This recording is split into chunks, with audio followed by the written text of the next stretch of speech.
Welcome to our classroom. Start करें linear algebra की next video. आज की वीडियो का हमारा टॉपिक है Bessel inequality. Most important theorem है, तो ध्यान से करना है सभी ने। देखो, इसको ना थोड़ा थोड़ा सा उससे रिलेट करना, कॉची-श्वार्ट्ज इनइक्वालिटी से। वहाँ पे भी जैसे हमने प्रोसीड किया था ना, सेम बिल्कुल ही बेसल इनइक्वालिटी है। तो स्टेटमेंट देखते हैं पहले। तो एक सेट गिवन है जिसके अंदर n वेक्टर्स हैं, बी एन ऑर्थोनॉर्मल। क्या दिया है? ऑर्थोनॉर्मल। ऑर्थोनॉर्मल और ऑर्थोगोनल में डिफरेंस पता होना चाहिए जिन्होंने लास्ट वीडियो देखी है। Subset of an inner product space V over F, then we have to prove this inequality. हमें ये प्रूव करना है, और जो U1, U2, UN है, this all are orthonormal subset, है ना? ऑर्थोनॉर्मल एलिमेंट्स हैं ये। तो देखो प्रूफ। पहले तो जो ये ऑर्थोनॉर्मल होता है, ये मैंने लास्ट वीडियो में भी बताया था, एक बार और रिवाइज कर लेते हैं। इसका मतलब क्या है कि अगर यू आई की यू जे के साथ इनर प्रोडक्ट करेंगे, this will equal to 0 for all i not equal to j, and when i j के इक्वल हो जाएगा then inner product should equal to 1, है ना? ये मतलब होता है। तो अब हमें ये प्रूफ करना है। तो जिनको कॉची-श्वार्ट्ज इनइक्वालिटी वाली जिन्होंने थ्योरम देखी है, वीडियो देखी है, उनको पता होगा जो पूरी थ्योरम है ना, वो सिर्फ एक एलिमेंट पे बेस्ड थी। अगर हमें वो W एलिमेंट पता होगा तो हम पूरी थ्योरम को कर सकते हैं। तो वही W यहाँ पर यूज करने वाले हैं। वहाँ पर W क्या था? V माइनस V की U से इनर प्रोडक्ट बाय U की U से इनर प्रोडक्ट और साथ में U वेक्टर, ये था। यहाँ पर अब हमारे पास क्योंकि सिर्फ एक वेक्टर नहीं गिवन है, एक से ज्यादा n वेक्टर्स गिवन है, और प्रूफ में भी हमें n वेक्टर्स के लिए ही प्रूफ करना है, तो इसमें थोड़ा सा मॉडिफिकेशन किया जाएगा और कुछ नहीं है। सबसे पहले तो उन्होंने इस v को u से रिप्लेस किया है। जहां जहां पे v दिख रहा है वहां पे तो आप u लिख दो। दो जगह है ना, तो यहाँ पे हमने u लिख दिया, और जहां पर u है वहां पर ui लिखना है। बस इतना सा डिफरेंस है, UI और यहाँ पर भी UI। अब क्योंकि ये बहुत सारे हैं तो इनका समीशन भी लेना पड़ेगा, तो मैं यहाँ पर समीशन लगा देती हूँ, summation I from 1 to n। तो बस इतना सा याद रख लो, इससे ही रिलेट करना है, बिल्कुल सेम ही है। पहले तो V की जगह U लिख लो, क्योंकि हमें प्रूफ में U चाहिए इसलिए। नहीं तो V से करोगे तो भी ठीक है, बट ये है ना कि अगर U में आंसर चाहिए तो U ही पुट कर लो आप। और जहाँ पर U है वहाँ पर UI पुट करने हैं, और क्योंकि ये बहुत सारे हैं तो हमें यहाँ पे समीशन लगाना है, इन सभी को एक साथ लेके चलना है। This will be our W, ये अब हमारा W है। तो मैंने तब भी बताया था आपको कि कॉची-श्वार्ट्ज इनइक्वालिटी में ये जो W है ये याद कर लो, ये काफ़ी यूज होने वाला है आगे भी। तो यहाँ पर भी देखो, अभी इसी से ही पूरा क्वेश्चन, पूरी थ्योरम हो जाएगी अपनी। तो हमारा ये W है। कॉची-श्वार्ट्ज इनइक्वालिटी में भी हमने क्या किया था? W की सिर्फ W के साथ इनर प्रोडक्ट निकाल ली थी और कुछ भी नहीं किया था, पूरी थ्योरम हमारी प्रूव हो गई थी।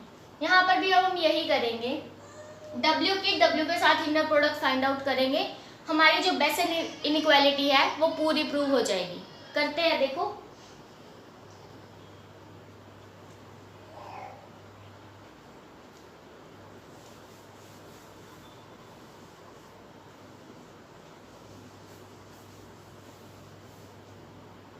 सिर्फ हमें क्या करना है? W के W के साथ इनर प्रोडक्ट फाइंड आउट करनी है। पहले तो एक बार ये देखो, UI की UI के साथ इनर प्रोडक्ट करोगे तो ऑर्थो नॉर्मल वेक्टर्स गिवन है। तो मैंने अभी बताया था, वो मैंने इरेज कर दिया, कि किसी वेक्टर की खुद के साथ इनर प्रोडक्ट करोगे ना, और अगर वो ऑर्थो नॉर्मल है then inner product will be 1। तो ये डिनोमिनेटर वाली वैल्यू हमारी 1 हो गई, तो इसको लिखने की आपको नीड नहीं है।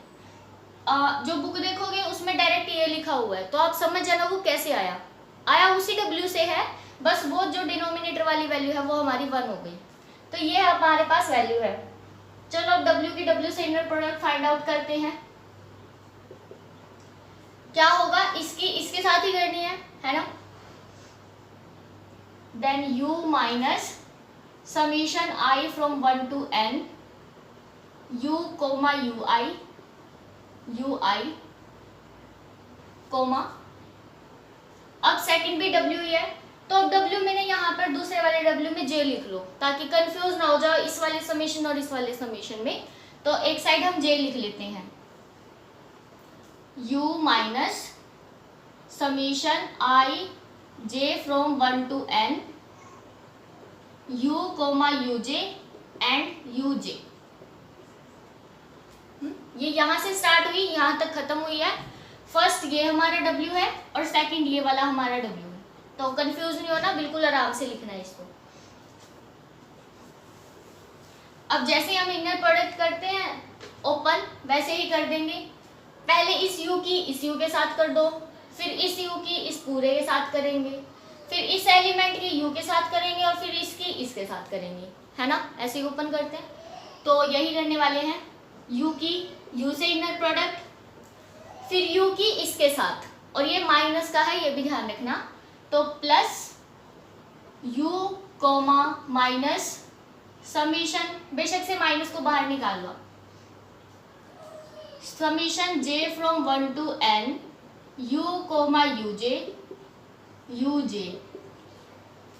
फिर इसके करोगे इसके साथ, तो ये माइनस का ये प्लस का, तो माइनस आएगा, minus inner product summation I from 1 to N U UI UI, then किसके साथ, U के साथ। आराम से लिखना सभी, पहले ये वाला एलिमेंट लिखा है और फिर ये वाला लिखा है और बीच में कोमा लगा देना। फिर इसकी करनी है इसके साथ, देखो ये भी माइनस का है, ये वाला भी माइनस का है, तो प्लस तो हो ही गया। अब इनर प्रोडक्ट पहले ये लिखेंगे summation I from 1 to N U comma UI UI, then फिर कोमा, अब J वाला summation J from 1 to N U comma UJ UJ के साथ। ये बन गया। अब जो हमारे पास ये इनर प्रोडक्ट आती है, ये तो एक स्केलर आती है, तो आप इसको बाहर निकाल सकते हो, और स्केलर को बाहर निकालने का तरीका मैंने बता रखा है। अगर पिछले वाले वेक्टर से बाहर निकालोगे तो कंजुगेट बाहर आएगा, और फर्स्ट वाले वेक्टर से बाहर निकालोगे तो एज इट इज बाहर आ जाएगा। तो सभी ध्यान से देखना, U की U से इनर प्रोडक्ट, यहाँ पे ये पीछे वाले में है दिस स्केलर, तो इसको हम बाहर निकाल लेते हैं, है ना। माइनस कंजुगेट बाहर आएगा summation J from 1 to N U comma UJ, और इनर प्रोडक्ट U की UJ के साथ। ये बन गया।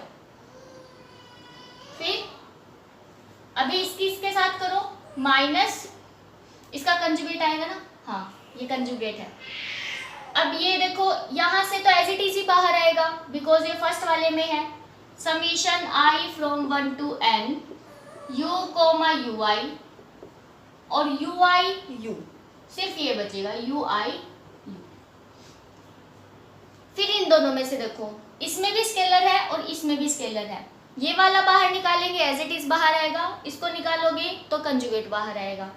तो summation plus summation I from 1 to N summation J from 1 to N U comma UI and U comma UJ, और UJ वाले का कंजुगेट।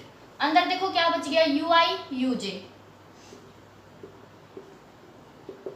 ये तो हमने क्या किया, जितने भी हमारे कोफिशिएंट्स थे वो हमने बाहर निकाल लिए हैं। दिस इज इक्वल टू, ये तो नॉर्म ऑफ U का स्क्वायर हो गया, ये इसका कंजुगेट है, और ये ही वेक्टर साथ में है।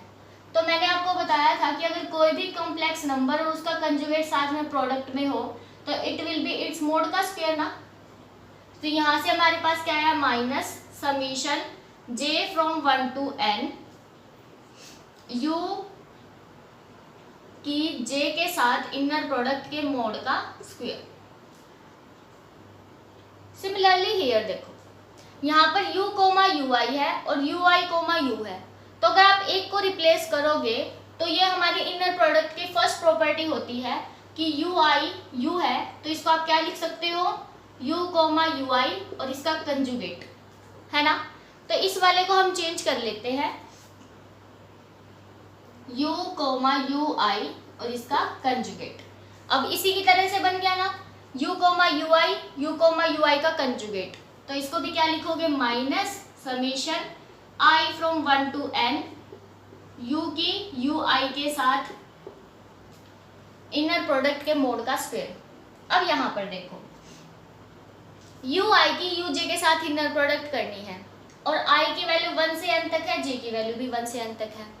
अब you I and you J are ortho normal sets, ortho normal elements बोल सकते हो, वेक्टर्स बोल सकते हो। तो जब आई की वैल्यू जे के इक्वल होगी तभी 1 आएगा, बाकी सभी में 0 आएगा। तो हमें इतना पता है कि जब हम समीशन ओपन करेंगे when i is equal to j, तभी हमें इसकी वैल्यू 1 मिलेगी, दैट इज नॉन जीरो मिलेगी। और जब i की value not equal to j होगी तो ये सारा ही कोफिशिएंट 0 हो जाएगा, बिकॉज दिस विल बिकम 0, है ना। तो हम यहाँ पे क्या कर देते हैं, i की वैल्यू j के इक्वल रख देते हैं और ये वाली वैल्यू 1 हो जाएगी। तो जहां जहां पर i दिख रहा है ना, वहां पर j पुट कर दो। इसके साथ ही मैं ये ऐड कर देती हूँ, यहाँ पर क्या बन जाएगा, 2 बार समीशन लगाने की अब जरूरत नहीं है क्योंकि i is equal to j हो गया। तो यहाँ पर भी i और यहाँ पर भी मैंने i पुट कर दिया, i is equal to j put कर रहे हैं यहाँ पर भी, और यू आई क्या हो जाएगा 1, और बाकी जिनमें यू आई और यू जे इक्वल नहीं है वो 0 हो गए, क्योंकि these are orthonormal vectors given है अपने को। तो हमारे पास ये फर्स्ट टर्म आई, ये सेकेंड, ये थर्ड और ये फोर्थ, तो टोटल हमारे पास ये आ गई यहाँ से यहाँ तक, है ना, दिस वन। बाकी देखो हम स्टार्टिंग कहाँ से करें, यहाँ से।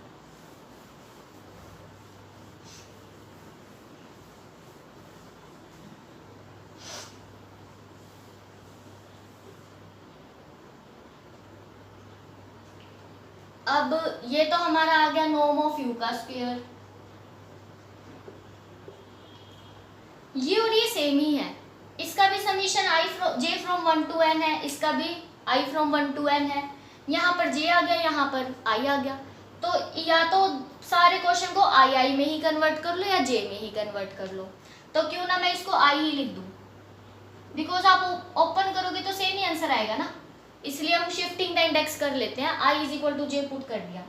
तो ये वाली टर्म और ये वाली टर्म सेम है, और ये भी माइनस की है, ये भी माइनस की है, तो हम इसको क्या लिख लेते हैं, -2 समीशन i from 1 to n mod of u comma u i का स्क्वायर। ये देखो ये वापिस से वैसे ही बन गया, u कोमा यू आई और u कोमा यू आई का conjugate, and this is of plus summation i from 1 to n u comma u i के मोड का स्क्वायर, ये बन गया। अब देखो 2 माइनस के हैं, 1 प्लस का है, तो 1 प्लस का ही बच जाएगा, सॉरी माइनस का, तो मैं यहाँ पे एक माइनस का ही बच। और जैसा कि हमने स्वार्ट्ज इनइक्वालिटी में भी किया था लास्ट में, कि इसको आप ये लिख सकते हो नॉर्म ऑफ w का square, and as we know that कि norm of w का square is always greater than equal to 0, और ये टर्म इसके इक्वल है तो ये भी greater than equal to 0 होगी,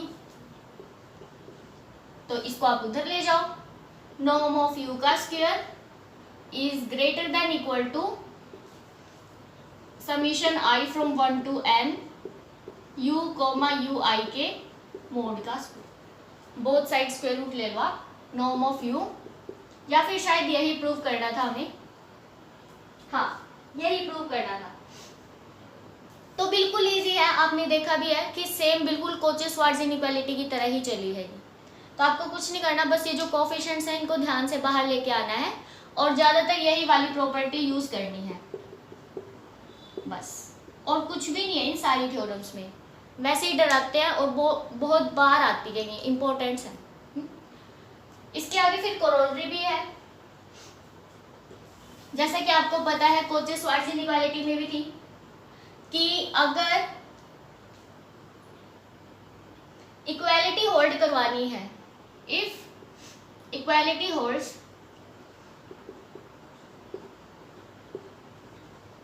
इफ एंड ओनली इफ, कब, व्हेन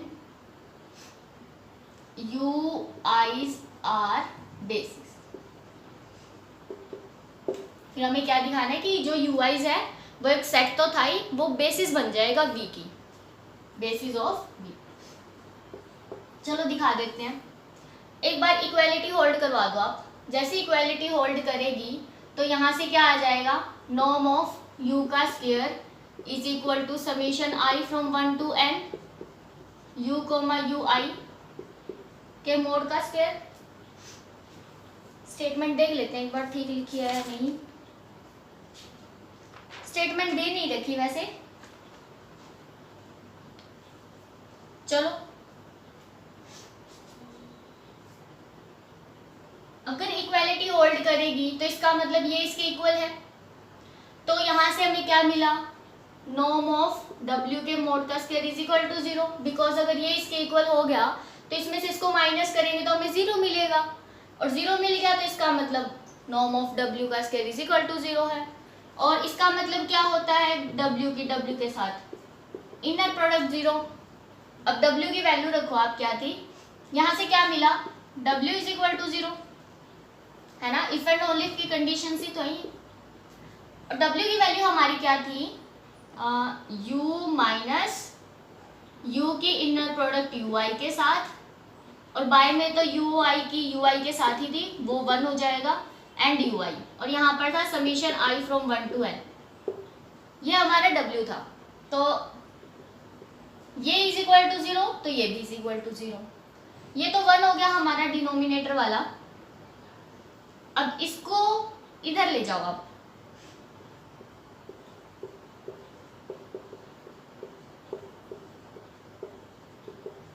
ऐसे हो गया, और इसको अच्छे से ओपन करोगे तो क्या बनेगा, i की वैल्यू रखनी स्टार्ट कर दो आप एक बार।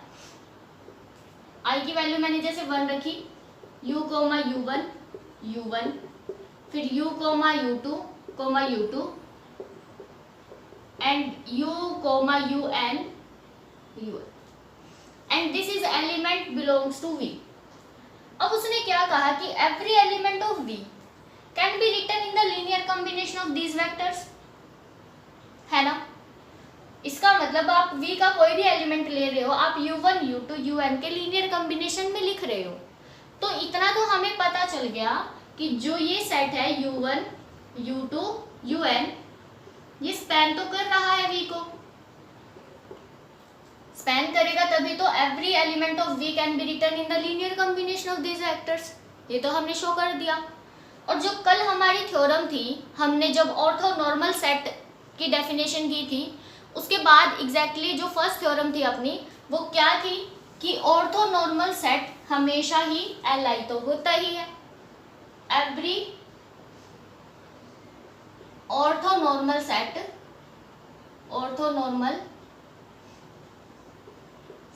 Is Li।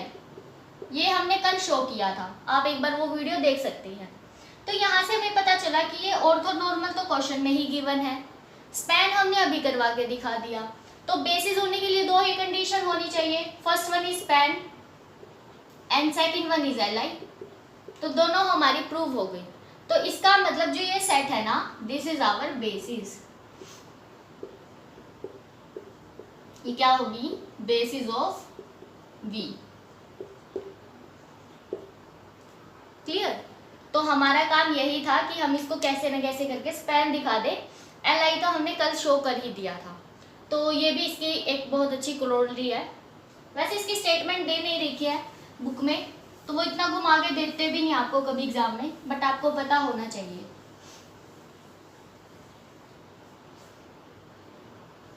अब एक और क्लोरली है इसकी, उसमें ना आपकी बार जो हमारा सेट है वो ऑर्थोगोनल दे दिया, नॉर्मल नहीं दिया है। उसने कौन सा सेट दिया है, α1 α2 αn।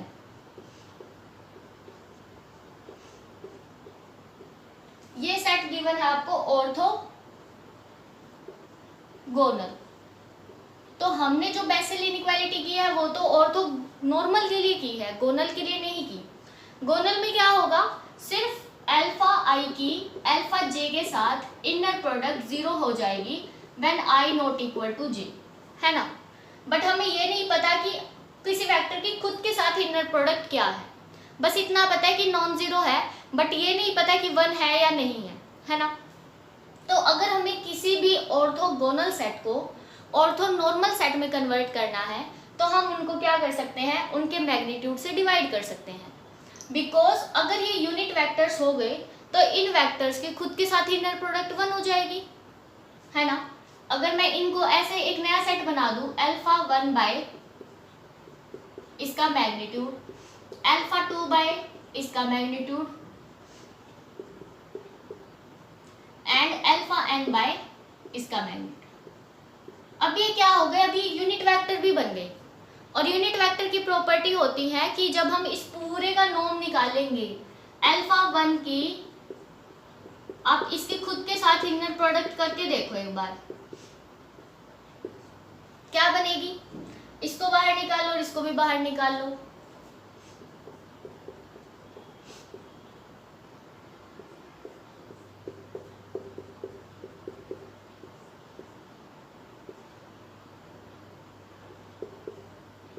ये बनेगा, है ना। मैंने इसमें से बाहर निकाला और इसमें से बाहर निकाल लिया। और जो नॉर्म होती है ना वो हमेशा रियल ही होती है, तो इसका कंजुगेट लेने का कोई फायदा नहीं है, इसलिए मैंने नहीं बताया आपको। और ये क्या होता है, किसी भी वेक्टर की खुद के साथ इनर प्रोडक्ट करते हैं तो उसके नॉर्म का स्क्वायर आता है। तो इसके प्लेस पर आप क्या लिख सकते हो, नॉर्म ऑफ अल्फा 1 का स्क्वायर। अब देखो, एक इससे ये कैंसिल हो गया और इससे ये कैंसिल हो गया, तो ऑलवेज 1 ही आएगी। तो आप किसी भी वेक्टर के अब खुद के साथ इनर प्रोडक्ट करके देखोगे ना तो 1 मिल रही है। और दूसरों के साथ कर रहे थे, 0 तो पहले ही थी, ऑर्थोगोनल तो था ही ना, दूसरों के साथ तो 0 थी ही। हमें एडिशनल प्रॉपर्टी क्या लेके आनी थी कि खुद के साथ भी 1 आए। तो अब ये जो सेट है ये क्या बन गया, ऑर्थो नॉर्मल। तो अगर कोई आपसे कहे ना कि आपको मैं ऑर्थोगोनल सेट देता हूँ और ऑर्थो नॉर्मल बना के दिखाओ, बस उन सारे वेक्टर्स को आप नॉर्मलाइज कर देना, उनके मैग्नीट्यूड से डिवाइड कर दो, तो वो ऑर्थो नॉर्मल में कन्वर्ट हो जाएंगे। अब ये हमारे ऑर्थो नॉर्मल बन चुके हैं। अब हम यहाँ पर बेसल इनइक्वालिटी लगा सकते हैं, बिकॉज जो बेसल इनइक्वालिटी की थ्योरम है ना उसमें स्पेशली मेंशन है कि vector should be orthonormal. तो बेसल इनइक्वालिटी अपनी क्या थी, summation i from 1 to n u comma u i के मोड का square is less than equal to this, है ना। तो यहाँ पे अब हम यू आई की वैल्यू की जगह ये लिख सकते हैं, जैसे कि यहाँ पे यू आई को क्या लिख सकते हो, अल्फा आई बाय दिस, क्योंकि अब की बार हमारे पास वेक्टर्स इस तरह के हैं। तो अब यहाँ पे वैल्यूज पुट करो आप, summation I from 1 to n u comma alpha I by this, इसके मोड का स्क्वायर। अब इनको बस थोड़ा सा आप अरेंज करो, जैसे कि यहाँ से आप मोड को बाहर, नॉर्म को बाहर निकालोगे तो ये क्या बन जाएगा, summation i from 1 to n 1 by, और क्योंकि इस पूरे का स्क्वायर है तो बाहर निकालोगे तो इसका भी स्क्वायर आएगा, and this is as alpha i के मोड का भी square, this is less than equal to norm of u का स्क्वायर। और आई थिंक उसने सिर्फ इसको थोड़ा सा एडजस्ट ही किया है बस। अब इसको ना ऐसे ही लिख रखा है, या तो इसको ऐसे लिख लो या फिर ऐसे लिख लो, एक ही बात है। और यहाँ पर उसने u की जगह बीटा लिख दिया, वो आपकी मर्जी है। हमारा काम ये इतना ही शो करना था कि u अल्फा आई के साथ यहाँ पे बीटा लिख रखा है, अल्फा के साथ बीटा ही थोड़ा सेट होता है ना, इसलिए, नहीं तो ये भी ठीक है। यहाँ पे तो जैसे यू आई के साथ u को एडजस्ट कर दिया, अल्फा के साथ बीटा को एडजस्ट कर दिया, वो आपकी मर्जी है, आप u से भी करोगे तो भी ठीक है। तो इस तरह से हमें प्रूव करना था। बस आपका ना मेन ध्यान किस पे होना चाहिए कि जो ऑर्थोगोनल सेट है उसको आप ऑर्थोनॉर्मल सेट में कैसे कन्वर्ट करोगे, दिस इज द मेन हमारा जो काम है। तो आई होप सभी को बेसल इनइक्वालिटी क्लियर हो गई होगी, और इसकी जो भी कोरोलरीज थी वो भी सारी क्लियर हो गई होंगी। कुछ भी डाउट हो तो कमेंट बॉक्स में आप बता सकते हैं। नेक्स्ट वीडियो में हम फिर आगे की थ्योरम्स करेंगे। Thanks for watching.